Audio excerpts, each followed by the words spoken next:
Réunion qui intervient dans le contexte de la toute première visite du secrétaire général de l'ONU au Mali est une occasion renouvelée pour poursuivre le processus de stabilisation du Mali sur la base de la mise en œuvre de l'accord de paix que l'Algérie a facilité.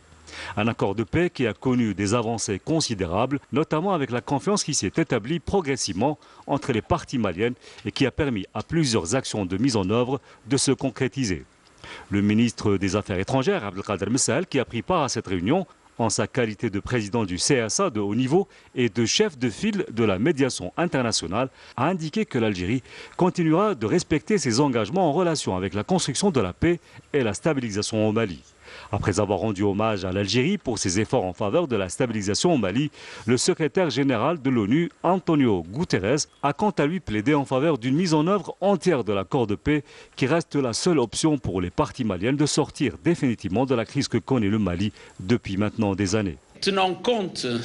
de l'espoir donné par cette convergence autour de l'accord de paix et de réconciliation, je crois qu'il nous faut demander à la communauté internationale un appui bien plus fort.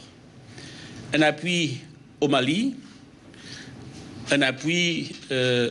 à sa capacité de bâtir ses forces de sécurité et aussi de déclencher un processus de résilience et de développement, même avec toutes les difficultés. Cette réunion qui s'est déroulée dans une atmosphère cordiale reflète à la fois l'intérêt que porte la communauté internationale à la mise en œuvre de l'accord de paix en tant que seule issue de la crise actuelle au Mali et la confiance qui existe maintenant entre les parties maliennes ainsi que la plus grande appropriation qui caractérise leur attitude vis-à-vis de l'accord de paix.